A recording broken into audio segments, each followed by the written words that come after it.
Seja muito psico-bem-vinda, você que é uma psicopatense, né, Luciana?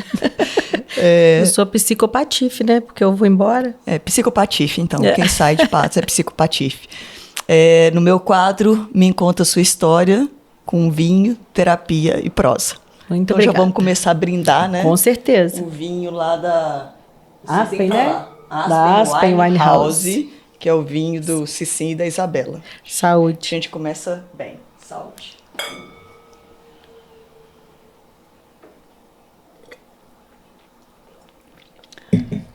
Muito bom, por sinal.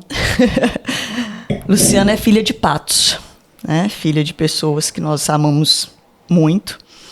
E você foi um encontro para mim. Quando eu digo encontro, Luciana, eu estou dizendo de encontro que nos transformam. Né?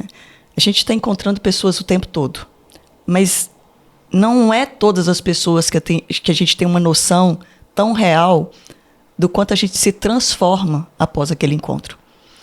Então, eu te conheci por um acaso, né? Por questões pessoais, né? Sou muito feliz por ter te encontrado eu também. Nessas circunstâncias. Mas a partir dali que eu te conheci e que eu fiquei sabendo mais ou menos um pouquinho da sua história, do que você já viveu, do que você já passou, do que você já superou, se é que a gente pode dar um nome de superação, né? Eu comecei a te olhar de um jeito diferente, te olhar um pouco encucada, pensando, como é que ela sente isso mesmo? Como é que ela vive isso mesmo? Como é que eles vivem? Como que eles compreenderam, como que eles foram ou não foram continentes para abarcar, né, o que para nós não é comum? Então, eu já queria começar de uma forma, eu espero que não seja brutal, né, mas eu acho que vai ser, né? Você teve uma filha Sim. assassinada. Sim.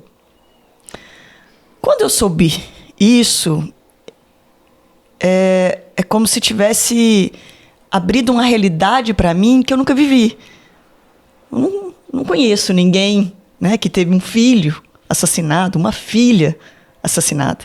Então eu queria, com todo o respeito, porque eu sei que esse solo é sagrado, eu sei que falar de um assassinato, eu não estou falando de morte, porque a morte soa ainda menos dolorida, acredito. É uma forma muito brutal, né? Não é uma morte natural. Não é uma morte, é uma ofensa, é um arrancar, é um roubo. Exatamente. É tirar uma raiz que está ali, exatamente no lugar onde deveria estar. A vida estava exatamente no lugar onde deveria estar. Então eu queria que você começasse a me contar primeiro a história das suas filhas, que são duas, né? E como que isso se deu. Não se preocupe que eu vou te conduzindo. Tá. Isso precisa ser leve, embora o intuito aqui seja mostrar quem é você e de que forma você chega nesse ponto que nós vamos chegar hoje.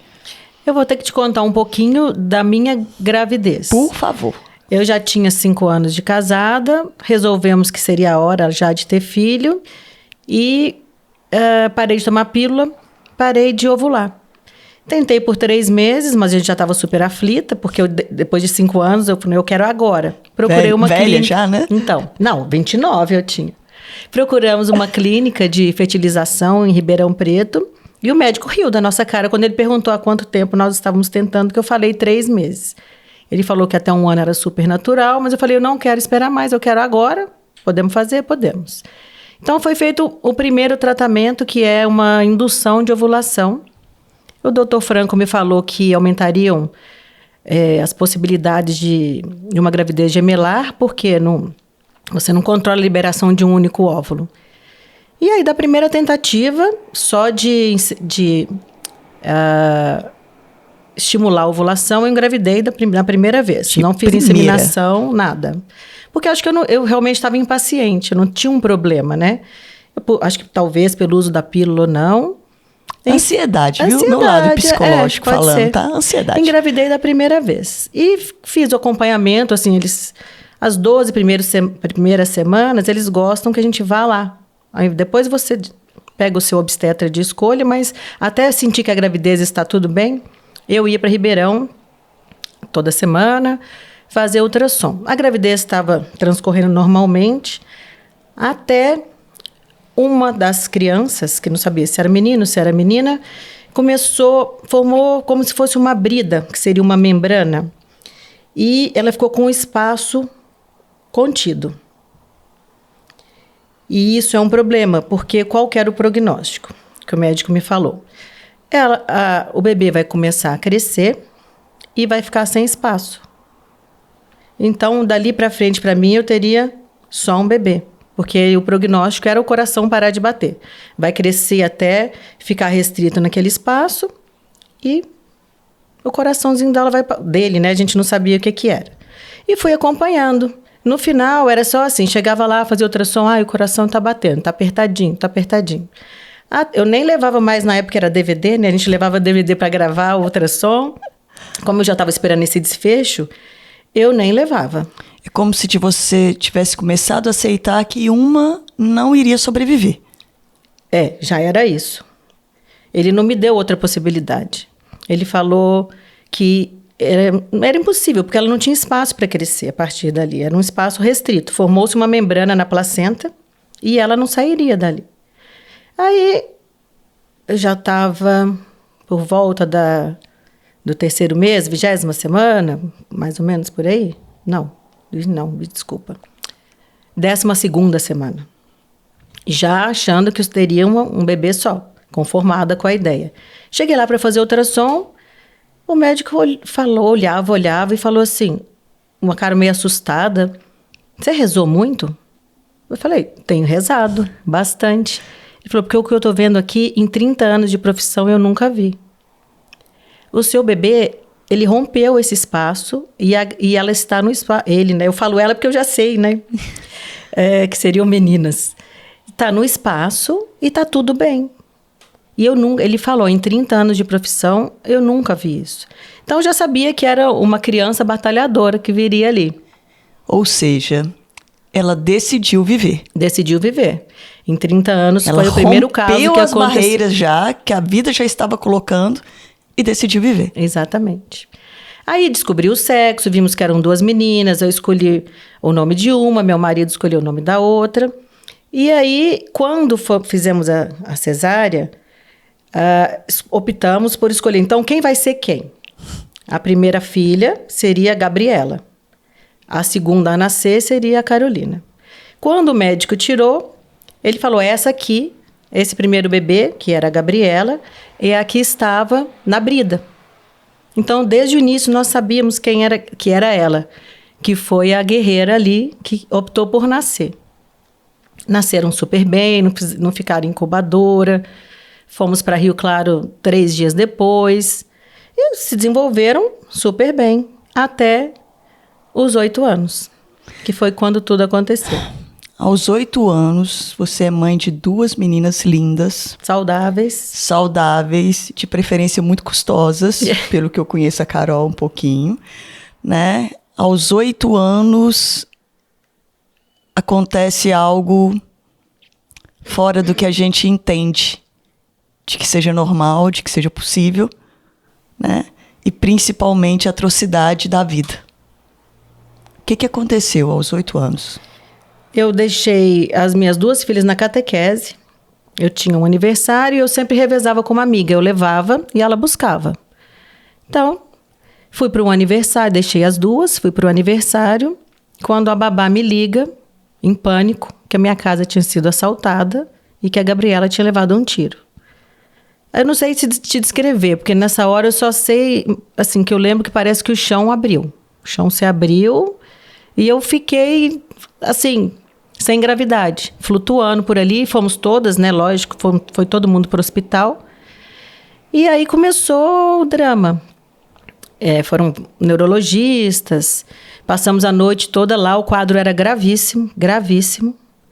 No dia seguinte, ela foi removida para São Paulo. Nós fomos de helicóptero, ela foi uma UTI móvel. Chegamos lá, tinha uma equipe toda preparada para atender, já pronta, para fazer um procedimento que seria uma cirurgia, um procedimento cirúrgico para... O que aconteceu? O cérebro, porque o tiro foi na cabeça. O cérebro começou a inchar muito. Então, tinha que conseguir fazer esse cérebro diminuir de volume. Para isso foi feito o procedimento. E passamos o dia todo no hospital.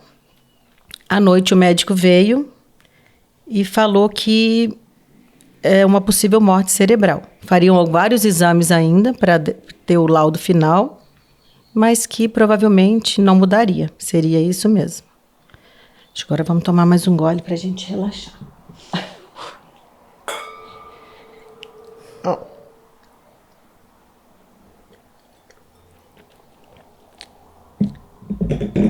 Tinha consciência de si nessa hora, Luciana? A gente sempre tem, né? Se... O que aconteceu? Jamais eu imaginei que minha casa, um condomínio fechado, minhas filhas dentro de casa, ela seria assaltada e aconteceria isso. A gente imagina, e se eu estivesse em casa, eu conduziria de uma outra forma? Será que a pessoa que estava lá conduziu da forma correta? Será que eu deixaria ter acontecido isso? Porque a gente sempre tem Será que eu poderia ter impedido? Exatamente, isso me passou muito pela cabeça. Bom, aí começou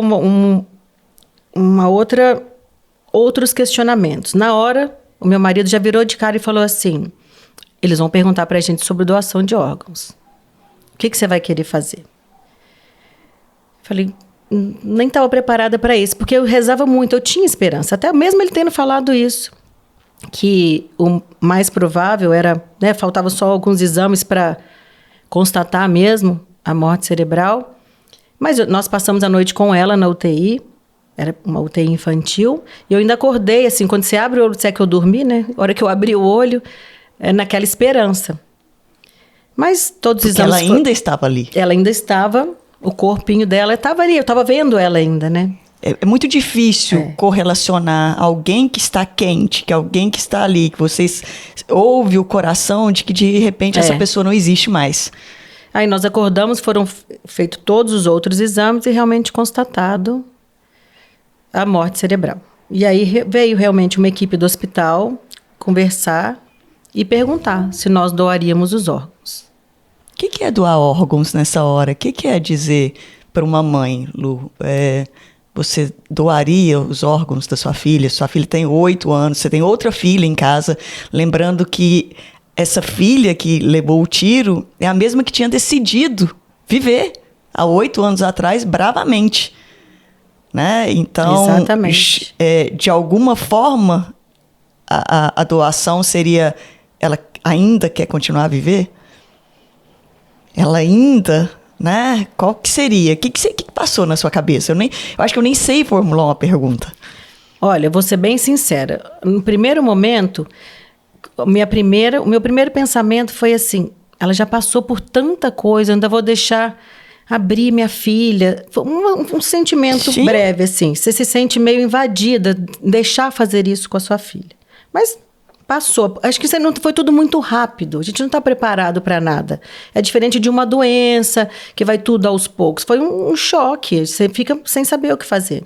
Essa frase sua é perfeita, Luciana. A gente nunca A morte tá não é fácil para ninguém. Mas quando vem de uma doença, não sei, você tem um certo tempo para assimilar. Agora você deixa sua filha saudável, inteligente, linda, na catequese, e você volta lá...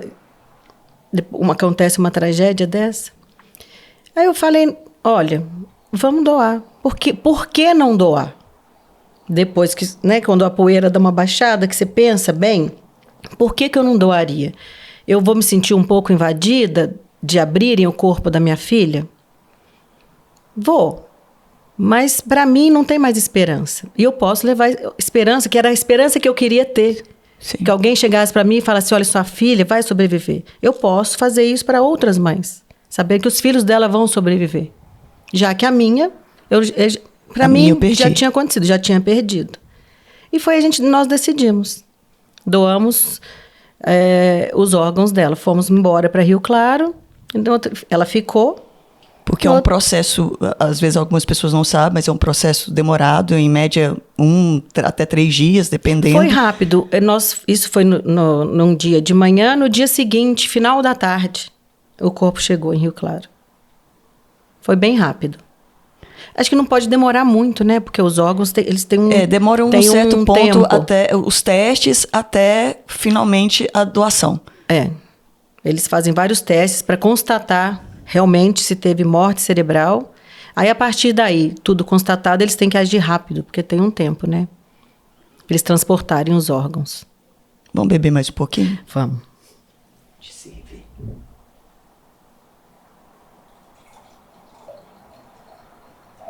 Obrigada. Lu, aos 8 anos, a Gabriela se foi. E ela se foi de uma maneira heróica, podemos dizer assim. Podemos dizer que a Gabriela, sendo a Gabriela e chegando de uma forma tão heróica, ela também só poderia ter ido de uma forma tão heróica? Olha, não sei se eu defino heróica, mas ela era uma pessoa tão despreendida, tão altruísta, que assim, hora nenhuma passou pela minha cabeça, ai, que injustiça, por que que Deus fez isso comigo? Se acontece com tanta gente, por que não comigo? Por que não, né? Eu não sou diferente de ninguém, se eu... Hora nem... Assim, não vou te falar que eu fiquei feliz com Deus, porque é impossível. Eu só não me revoltei contra ele e nem achei que eu não merecia passar por isso. Ninguém merece passar por isso, mas se eu passei, tem uma razão. Que acho que talvez um dia eu encontre essa explicação, que eu acho que a gente só passa por aquilo que a gente tem que passar. Você chama isso de fé?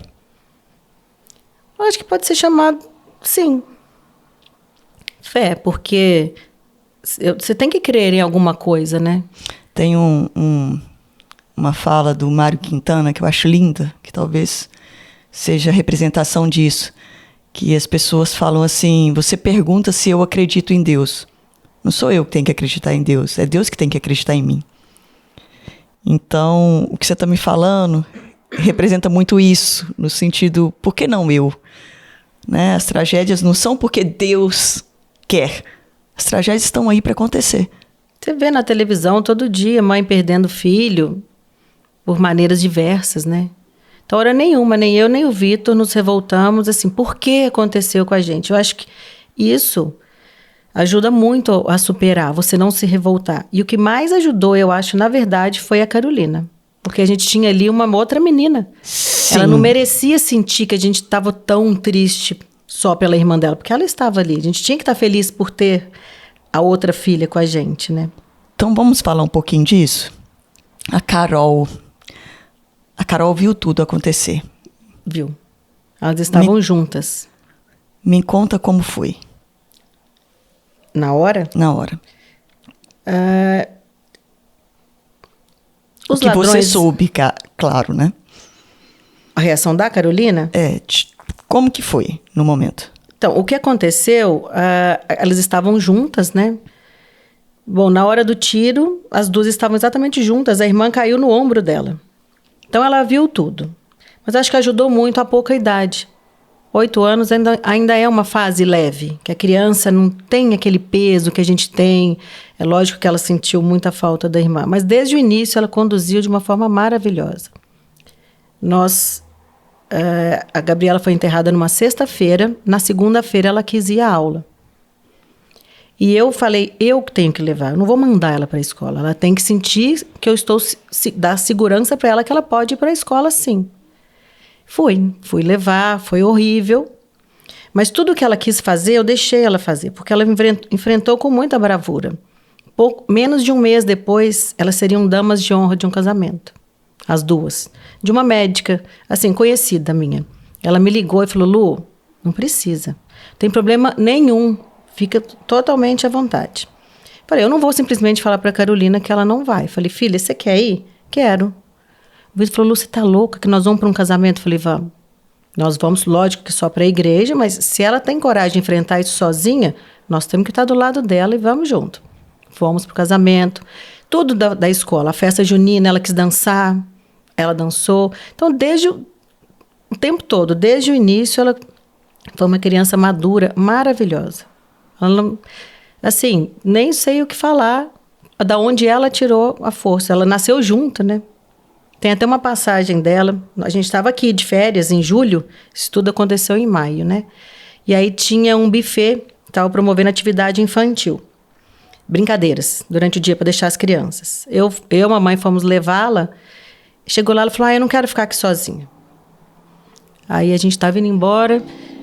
Aí eu falei, filha, por que você não ficou? Ela falou, eu não tô acostumada a ser sozinha.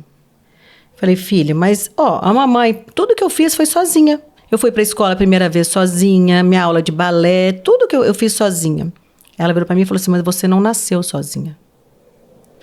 Você aprendeu... Não, eu aprendi a ser sozinha... Como é que ela falou? Eu aprendi a ser sozinha do meio pro fim. Do meio pro fim. Falei, filha, você não tá nem no meio, você tem uma vida, mas você tá certa, tudo bem, não tem problema nenhum você não querer ficar lá. Então ela foi bem madura. E até hoje ela é. Ela nunca teve medo. Ela é uma menina tranquila, madura, segura. Começa o luto quando, Lu? Esse luto que a gente vê, né? Que a gente estuda tanto sobre isso, porque a morte, por mais natural que seja, a gente não tem compreensão. A gente não tem alcance. Às vezes por egoísmo mesmo, né? Porque nós, por vezes, damos muito mais valor à morte do que à vida. E é tão interessante, Lu, porque eu recebo muito no consultório as pessoas falando do luto. E é tão incrível que as pessoas têm muita dificuldade quando eu pergunto, me fala sobre a vida dessa pessoa, me fala sobre essa vivência dessa pessoa. E aí as pessoas começam a ter dificuldade porque elas querem falar da morte. E o que me chamou muito a atenção em vocês, em você, no Vitor, na Carol, foi exatamente isso, na Gogóia, no seu Aniseu, na Fernanda, foi que vocês não se impediam de falar. Todas as vezes que eu estive presente com vocês, a Gabriela esteve presente. Então, eu nunca vi um lamento do tipo, se a Gabriela estivesse aqui, seria tudo diferente, a gente seria mais feliz, a gente teria formas de viver diferente, a gente seria... Não. A Carol está aqui, né? A Gabriela faz parte da gente e a Carol está aqui. Então... Eu percebi que houve um processo do luto de uma forma diferenciada. Mas eu cheguei muito depois. Então, eu quero saber, e lá? Depois, né? Como que começa o luto? Eu não sei te falar quando que começa. Porque os primeiros dias é uma névoa. Assim, parece que você está em outra dimensão. E minha casa ficava cheia. A vizinha levava o padre. Uma amiga levava um pastor, uma pessoa mandava um espírita para dar passe na casa. Então, era uma romaria de pessoas, e acho que essa energia toda foi me fortalecendo, mas eu vivia naquele limbo ali, sabe? A casa entrava gente, saía gente, levava bolo, a vizinha entrava, a vizinha saía, a minha mãe lá, ia passando. Os dias foram passando, assim, parecia que eu estava em êxtase. O luto piora muito com o passar do tempo. Porque todo mundo vai te confortar e falar, você vai ver, o tempo cura tudo, aí o tempo melhora, com o tempo melhora. O tempo só piora, o primeiro tempo. Esse tempo que melhora é um tempo muito longo. Esses primeiros anos, o primeiro tudo, é tudo pior. O primeiro aniversário, o primeiro Natal, o primeiro Dia das Mães, todo primeiro é ruim. Mas é assim... É um machucado que vai cicatrizando muito lentamente. E essa pelezinha bem fininha que vai formando, várias vezes sabe quando você cutuca? Ela se rompe. Ela se rompe. Qualquer coisa, uma lembrança, um pensamento que vem. E aí assim vai, aquela ferida gigantesca ao longo de muitos e muitos e muitos anos. Já tem 14 anos. Até hoje, você vai falar, eu sou feliz? Sou feliz. Mas eu sofro, choro até hoje. Às vezes, quando eu lembro dela, ainda choro bastante. Mas cicatrizou. Você tem a cicatriz, uma cicatriz enorme. Mas ela já não está aberta. Ela está fechadinha. Isso não quer dizer que ela não possa se romper a qualquer momento. Como toda ferida. Como toda ferida. Porque a gente tem uma ilusão com o tempo mesmo, Lu.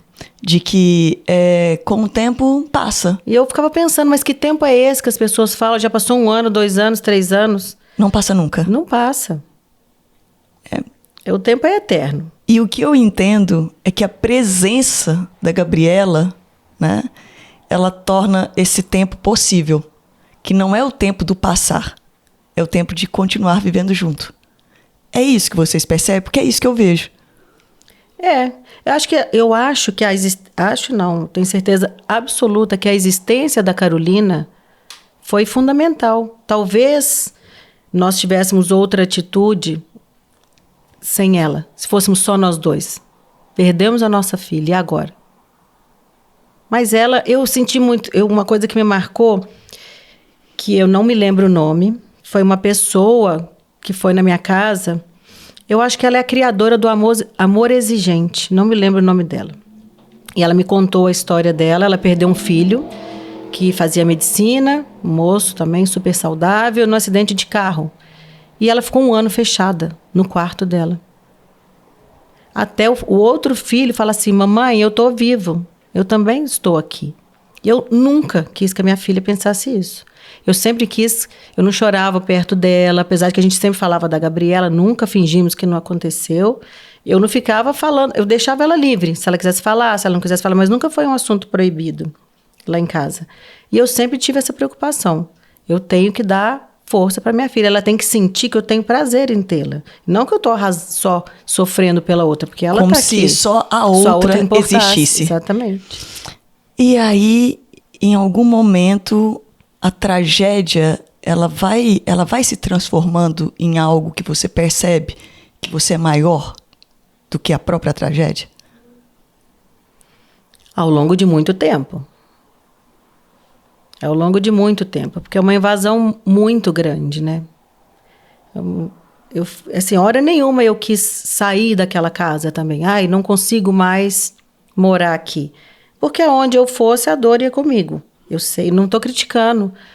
Sim, é uma a sua reação forma. diferente. A minha forma de ver foi essa. O problema existe. A dor existe aqui ou lá ou qualquer outra, ou até outra cidade. Não tem como eu mudar isso que já aconteceu. E com o passar dos anos, a tragédia, ela existiu, mas vai ficando para trás. A gente consegue. Você não pensa assim. No início, você acha que nunca mais vai ser possível ser feliz. Você vai sobreviver, mas feliz nunca mais. Mas vai sim. E outras coisas vão acontecendo ao longo da vida. A presença dos amigos, da família, foi fundamental. Eu vivia cercada de amigos. E é o que mais dá força. Vou te falar que a família e os amigos, é cheio de gente em volta. O abraço é mais do que preciso em situações de dor. Hora nenhuma eu me fechei, eu queria gente. Eu precisava desse carinho, desse apoio, assim, daquela energia mesmo que acho que as pessoas emanam, quem se sente amada e acolhida. Isso é fundamental. Você soube das doações de órgãos, para quem foi, como que foi, se chegou, se as pessoas sobreviveram? O que você soube daquela tragédia que virou esperança para alguém? Eu não conheci ninguém, mas eu recebi cartas falando sobre os órgãos, que alguém recebeu o fígado, outra pessoa recebeu o pulmão, mas eu não procurei entrar, não tive vontade de procurar essas pessoas. Por mais que eu me alegrei que eu pude proporcionar isso para elas, eu não, né? A Gabriela proporcionou isso. Eu não acho que isso vai me dar um alento. A família teve o alento dela, mas eu conviver com essa família não me deu vontade, assim, eu achei desnecessário. Tudo bem, graças a Deus que minha filha proporcionou isso, que o fígado dela estava ali, o pulmão dela, mas ela, para mim, ela está no meu coração e eu não achei que, para mim, esse é um sofrimento desnecessário. Sim. Conviver, conhecer as famílias, eu não quis. E vivíssima, né? Porque todas as vezes que a gente encontra, a Gabriela está presente. Como que vocês fizeram para que a Gabriela não desaparecesse? A primeira coisa, eu não tirei as roupas dela do armário. A Carolina ia usando, sabe? Eu usava. Foi assim, aquela coisa normal que você tira as roupas que não servem mais? Não porque a filha não está mais ali. Porque a outra cresceu. Porque não está servindo. Não está servindo, foi normal. Eu não eliminei nada. Nem fotos, nem roupas, nada dela. É como se ela estivesse ali ainda. E também foi natural para a Carolina. E nunca deixamos de falar dela. A Carolina gostava de, às vezes, de contar. Eu e a Gabriela fazíamos isso, fazíamos aquilo. E nunca ela sentiu que fosse um assunto constrangedor. Foi a maneira da gente continuar chamando a Bibi. Estava sempre, Bibi. Estará sempre presente com a gente. O que você acha que a Bibi diria disso tudo que aconteceu com vocês? Olha, eu te falei que lá em casa teve padre, teve espírita, teve pastor.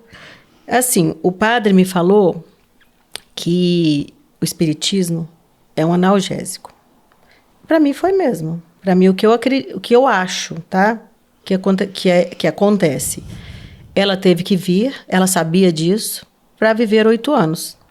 Tanto que foi um milagre da medicina ela ter nascido. Então, ela precisava ficar esse tempo. Ela tinha um resgate de 8 anos aqui na Terra. E acho que ela veio, cumpriu o papel dela. E o que ela esperava da gente é isso. Que nós acolhêssemos a irmã dela. E que a irmã... Tal qual ela acolheu, que fez tanta questão de estar junto. Exatamente. E o tempo passou, Lu, esse tempo que é o tempo de cura, né? Vamos dizer assim, que a gente chama.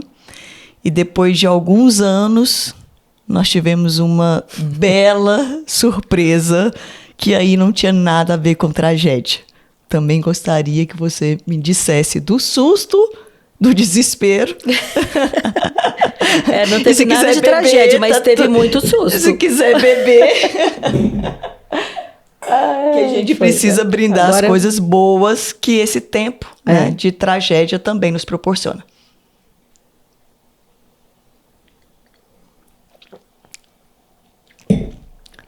Bom, um outro tema, amor, que o Vitor também me questionou desde sempre é: vamos ter outro filho? Eu cheguei a pensar. Na verdade, eu não queria.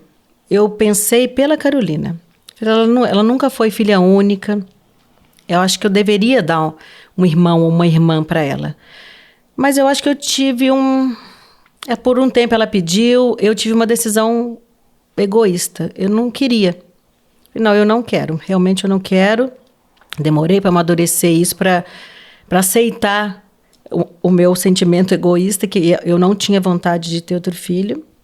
E a Carolina parou de pedir também e passou. Passaram-se 6 anos.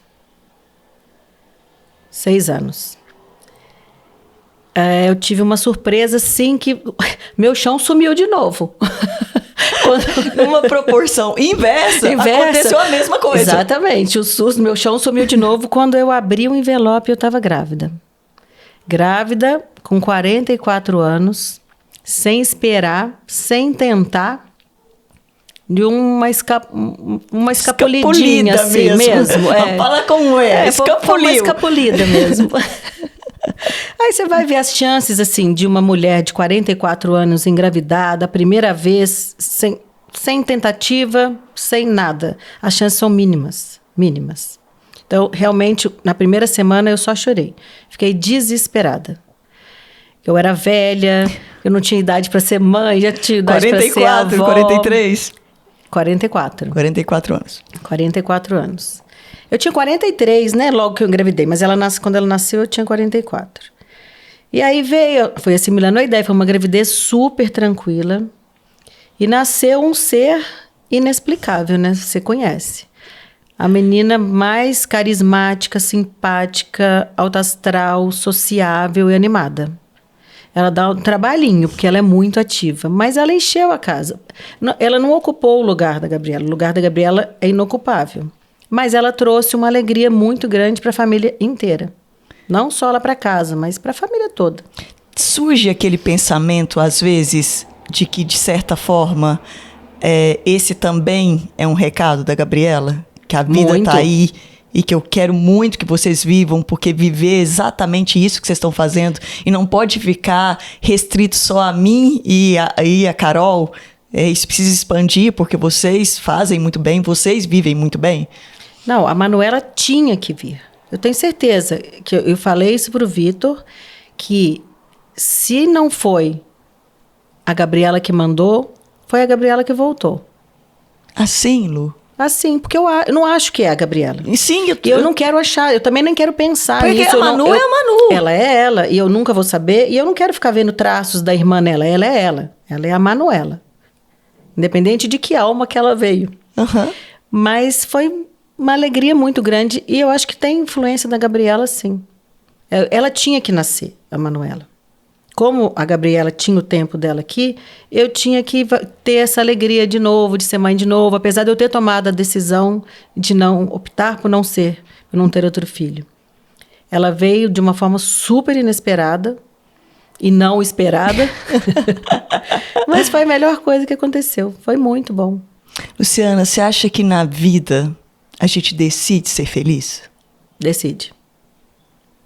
É uma escolha? É uma luta. Não acho que não é só uma escolha. Se você não fizer nada para ser feliz, porque não existe a felicidade, existem momentos felizes, né? Sim, você a felicidade não existe. É fato. Em altos Concordo e baixos com você. o tempo todo. Você está numa fase super feliz, acontece uma tragédia, você fica super para baixo. Mas cabe a você querer lutar para ficar bem ou se entregar. Quando a Carol olha para você, o que você sente? Um amor inexplicável, né? Não vai ser clichê, não. Pode falar mais. Mas é Quando mesmo. a Carol ela é olha... tudo que eu queria numa filha, assim, sabe? Ela é muito minha amiga. Muito. Nós somos muito próximas, muito unidas, muito amigas. Eu sinto amor e orgulho dela. É uma filha maravilhosa. Não podia esperar... Nem nos meus melhores sonhos eu imaginei ter um ser desse, assim, convivendo comigo. Que eu seria mãe de uma pessoa tão boa igual ela. A Carol conseguiu trazer com ela a Gabriela, na minha opinião, assim, bem de fora e bem leiga, né? Eu olho para a Carol e eu vejo a Carol na força, né? A Carol na leveza. Ela é leve, ela é uma menina leve. Eu vejo a Carol no cuidado com a Manu, né? E a Carol é um grande desejo ainda de conversar com ela como a gente está conversando, porque... eu acho que seria um próximo.